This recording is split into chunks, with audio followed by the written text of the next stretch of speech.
Hello guys, this বুমকেশ and আমরা কিন্তু WordPress নিয়ে অনেক কিছু জানা ফেলছি। সো ওয়ার্ডপ্রেসের থিমও আমরা এখন ডেভেলপ করতে পারি হালকা পাতলা। সো পাশাপাশি আমরা ওয়ার্ডপ্রেসের থিম ডেভেলপমেন্ট যেহেতু জানি, সো আমাদের বেশ একটা টাইম লাগবে না। দেখা যায় যে আমি পার্সোনালি হচ্ছে গিয়া উইকলি প্রতি একদিন ট্রাই করব যে ওয়ার্ডপ্রেসের একটা থিম আমি সিলেক্ট করব, নির্দিষ্ট থিম, অ্যান্ড দেন ওই থিমটার উপর বেসিক মানে বেস করে হচ্ছে গিয়া আমি ফুল টিউটোরিয়াল ছাড়বো। হইতে পারে সেটা 2 ঘন্টা 3 ঘন্টার টিউটোরিয়াল, ওইটারই আমি ভাগ ভাগ করে ছাড়ার চেষ্টা করবো আর কি, প্রত্যেকটা থিম নিয়ে।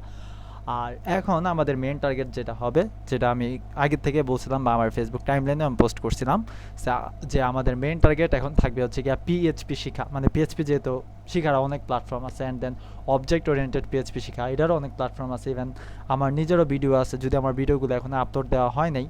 তো যারা শিখতে পারেন তারা শিখে নেবেন, আর যারা পারেন না তারা আমার ভিডিও দেখে যে শিখতে হবে বিষয়টা এরকম না, কারণ অনেক রিচ কন্টেন্ট আছে ইউটিউবে। মানে আমি তো একটা ছোট বাচ্চা মানুষ, আমার থেকেও ভালো ভালো rich content available in YouTube. So by the way, so beside that আমরা হচ্ছে গিয়া শিখবো হচ্ছে লারাবেল। আমরা লারাবেল এবং রিয়্যাক্ট দিয়ে হচ্ছে গিয়ে অ্যাডভান্স লেভেলের মানে সফটওয়্যার ক্রিয়েট করব, যেগুলো অ্যাকচুয়ালি হচ্ছে গিয়া বিভিন্ন কি বলে হাই রেপুটেটেড কোম্পানিতে ইউজ করা হয়। সো এছাড়া হচ্ছে গিয়ে আমাদের কোড ক্যান নাকি কোড সায়ান একটা আছে ওখানে, এখন যাই হোক অনেকে আমার গালি দিতে পারে যে এগুলা শিখাবে বা এগুলা পারে, কিন্তু কোড সায়ান না কোড ক্যান এরা সম্পর্কে তার আইডিয়া নেই। It doesn't matter, spelling doesn't matter, আপনি বুঝতে পারলে হয়েছে যে আমি কি মিন করতেছি। আমার কাছে আসলে এটাই বড় কথা বা এটাই main. So by the way, so আমরা এখন শিখবো হচ্ছে লারাবেল বেসিক, অ্যান্ড আমরা তারপর চলে যাবো হচ্ছে লারাবেল ফ্রন্ট এন্ডের কিছু জিনিসপত্র শিখবো, অ্যান্ড দেন লারাবেল আরও অ্যাডভান্স লেভেলের জিনিস শিখবো। দেন আমরা ডেটাবেস শিখবো, যদিও ডেটাবেস নিয়েও আমার ভিডিও আছে, যদিও এখন আপলোড দেওয়া হয়নি। আসলে বাস্তব বলতে হচ্ছে গিয়া আমি ফেসবুকে হচ্ছে কি আমার টাইম লাইনেই পার্সোনালি কিছুদিন পর পর এরকম পোস্ট দেই যে আমরা হচ্ছে পিএইচপি শিখবো, ডেটাবেস শিখবো। তো যারা যারা ইন্টারেস্টেড তারা হচ্ছে গিয়া জয়েন করো।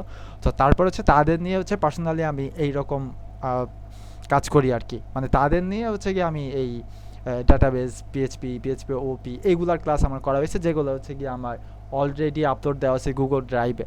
সো আমি আসলে চেষ্টা করব যে ওই রকম ক্লাস, যেহেতু ক্লাসে ওরা ছিল, ওদের অনেক কোয়েশ্চেন ছিল, বা যাই হোক পার্সোনাল রিলেটেড অনেক কোয়েশ্চেন ছিল, যেহেতু জাস্ট একটা ক্লাসরুমের ভিতরে মানে গুগল মিটের ভিতরে আমার ক্লাসগুলো হয়েছে। সো আমি তাদের আস্ক করবো যে আমি কি ওগুলা পাবলিকলি ইউজ করতে পারি কিনা। সো সেখান থেকে যদি মনে হয় যে হ্যাঁ আমার পাবলিকলি ইউজ করা দরকার, সেই ক্ষেত্রে আমি আমার গুগল ড্রাইভটা মানে ডিরেক্টলি আপলোড করে দেবো। আর এর পাশাপাশি হচ্ছে গিয়া যেটা বলতেছিলাম যে ডেটাবেস আমার আপলোড করা আছে by the way. And then আমরা শিখবো হচ্ছে লারাবেলের কিছু প্রজেক্ট দেখবো। দেন আমরা শিখবো হচ্ছে রিয়্যাক্টের বেসিক শেখার পর হচ্ছে আমরা রিয়্যাক্ট জেএসও শিখবো। তবে রিয়্যাক্ট শেখার আগে অবশ্যই আমাদের আরেকটা জিনিস ইন্টিগ্রেট করতে হবে, সেটা হচ্ছে কি আমরা জাভা স্ক্রিপ্টও শিখবো। অ্যান্ড এইখানে জাভা স্ক্রিপ্টের ES6 যেটা আছে সেটাও কিন্তু আমরা শিখে নিব। ওকে, জাস্ট এ মিনিট, আমার নাম্বার লকটা মনে অফ করা।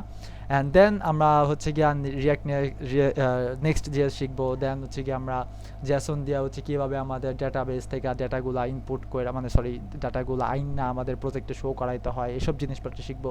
অ্যান্ড দেন আমরা শিখবো হচ্ছে রিয়াক্ট নেটিভ। অনেকের কনফিউশন আছে ভাই, রিয়াক্ট আর রিয়াক্ট নেটিভ কি এক? রিয়াক্ট নেটিভের ভিতরে কিছু পার্থক্য আছে, এগুলো আমরা যখন মানে পড়াশোনা করবো তখন আমরা দেখা যাবো। And then at the last বা অ্যাট দ্য এন্ড আমরা হচ্ছে রিয়াক্ট অ্যান্ড লারাবেল দিয়ে কিছু প্রজেক্ট ক্রিয়েট করবো, অনেক জোস প্রজেক্ট। তো সেটা যদি আপনারা দেখতে চান তাহলে আমরা কী কী প্রজেক্ট ক্রিয়েট করবো, আমরা হচ্ছে গিয়ে একটু যদি গুগলে সার্চ করি যে রিয়াক্ট অ্যান্ড লারাবেল প্রজেক্ট, তাহলে হচ্ছে গিয়ে আমরা অনেক জোস প্রজেক্ট এই জায়গায় দেখবো। বা আমরা যদি ইমেজে যাই তাহলে কি কোনো প্রজেক্ট আসে? আপাতত এখানে তেমন কোনো প্রজেক্ট বা এই যে এটাই দেখেন, এটা হচ্ছে কি লারাবেল, কি লেখা লারাবেল TypeScript single React page application. হ্যাঁ, সো এরকম কিন্তু অনেক জোস অ্যাপ্লিকেশন বা পেজ আমরা ক্রিয়েট করতে পারি। সো এগুলো কিন্তু এক একটা অ্যাপ, মানে রিয়াক্ট কিন্তু অ্যাকচুয়ালি রিয়াক্ট অ্যাপ বলে আর কি, রিয়াক্ট অ্যাপ বানানো যায়। সো এই অ্যাপগুলা হচ্ছে গিয়ে আমরা ক্রিয়েট করবো, অ্যান্ড এই অ্যাপগুলা কিন্তু অনেক ভালো সেল হয়। কারণ হচ্ছে গিয়া আপনারা যদি আপনার এরকম অর্ডার আসতে পারে, কোম্পানি এরকম অর্ডার দিতে পারে যে আমি চাচ্ছি যে আমার কোম্পানির যে কি বলে যে HRM, তারপরে ওই কয়টা সেল হইলো, হ্যান ত্যান আবিজাবি, কয়টা টাকা গেল, কয় টাকা আসলো, কে কী করলো, গোড়ার ডিম, এসব আবিজাবি সব রিলেটেড জিনিসপত্র। অ্যান্ড দেন এগুলো কিন্তু আমরা গিট হাবে প্রচুর পরিমাণে পাইতে পারি। অ্যান্ড আমরা গিট হাবে কিন্তু কন্ট্রিবিউট করা মানে কি নিজেকে একটু বড় বানাইতে পারি, একটু ফেমাস বানাইতে পারি আর কি। যাই হোক, সো অনেক রিয়াক্ট অ্যাপ আছে, অ্যান্ড আপনি এখানে দেখতেছেন যে one page react app, and এইরকম রিয়াক্ট অ্যাপ আমরা অ্যাকচুয়ালি ক্রিয়েট করব। দেখছেন কি সুন্দর অ্যাপগুলা কীরকম নাড়াচাড়া দেয়।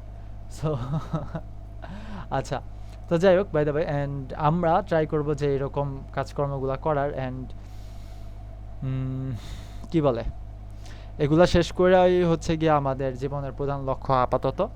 সো দেখা হচ্ছে তাহলে আমাদের পরের ভিডিওতে, পরের যে জিনিসপত্র সেগুলোতে। আর অবশ্যই যেটা বলছি যে অবশ্যই ওয়ার্ডপ্রেসের থিমগুলা পাশাপাশি ডেভেলপ করার চেষ্টা করবেন, এরকম নতুন নতুন HTML টেমপ্লেট বানাবেন, অ্যান্ড হচ্ছে গিয়ে ওগুলাকে ওয়ার্ডপ্রেসে কনভার্ট করে ট্রাই করবেন, কারণ ওইটাও ভাই একটা স্কিল, ওইটাও একটা ভালো স্কিলের ভিতর পড়ে। যদিও আমার টার্গেট ছিল না যে ওয়ার্ডপ্রেস থিম ডেভেলপমেন্টে যাওয়া, আমার টার্গেট ছিল পিএইচপি অ্যান্ড ওওপি শেষ করার পরে লারাবেলে যাওয়া। বাট আমার হচ্ছে রিসেন্ট কিছু প্রজেক্ট ছিল, মানে যেগুলো হচ্ছে অ্যাজ সুন অ্যাজ পসিবল আমাকে ডেলিভার করতে হবে। For this reason I just মানে এইরকম ওয়ার্ডপ্রেসের প্রজেক্ট বানানো হয়েছে, অ্যান্ড ওই ওয়ার্ডপ্রেসের প্রজেক্ট বানানোর পাশাপাশি হচ্ছে কি আমার নিজেরও কিছু কাজ প্র্যাকটিস হয়েছে, যার কারণে আমি নিজেও প্রজেক্টগুলো অনেক তাড়াতাড়ি ডেলিভারি দিতে পারছি। ইভেন আমি দেখা গেছে যে সকালবেলা যেহেতু প্রজেক্টগুলো আপলোড দিতাম, মানে ভিডিওগুলো আপলোড দিতাম, মানে আমি সারা রাত হচ্ছে গিয়া এরকম প্রজেক্টগুলো বানাইতাম, তার মানে তো আচ্ছা ঠিক আছে এইটাইভাবে। সো আমি নোট করে রেখে সকালে হচ্ছে গিয়ে ইজিলি ওই ভিডিওগুলো পোস্ট করতে পারতাম। পাশাপাশি আমি আরও কিছু ভিডিওর হেল্প নিছি, যেন হচ্ছে গিয়ে আমি কাজ করার সময় কোনো সময় না আটকাই। সো যাই হোক, এগুলো হচ্ছে গিয়া মেন ফ্যাক্ট, অ্যান্ড দেন হচ্ছে গিয়া আর কি এই পর্যন্তই। সো আপাতত আমাদের ওয়ার্ডপ্রেস কাস্টমাইজেশনের ফুল প্রজেক্ট একটা আপলোড করার ভিডিওটা আপাতত আজকে আসছে, বেরোকম বিষয়টা এরকম না। আমি প্রতি উইকে একদিন পুরো একটা দিন আমি সময় নিব, জাস্ট ওই পুরো একটা দিন আমি পুরো একটা প্রজেক্ট আপলোড করব, মানে একটা থিম ডেভেলপ করবো, অ্যান্ড দেন ওইটা হচ্ছে গিয়ে পাবলিশ করব। আর এর পাশাপাশি হচ্ছে কি আমরা লারাবেল, রিয়াক্ট, যাবে, এগুলো তো শিখতেছি। ওকে, সো দেখা হচ্ছে গিয়ে পরের ভিডিওতে, যেখানে হচ্ছে গিয়ে আমরা লারাবেল নিয়ে পড়াশোনা করব। So wait for the next video, and till then ta-ta and Allah হাফেজ।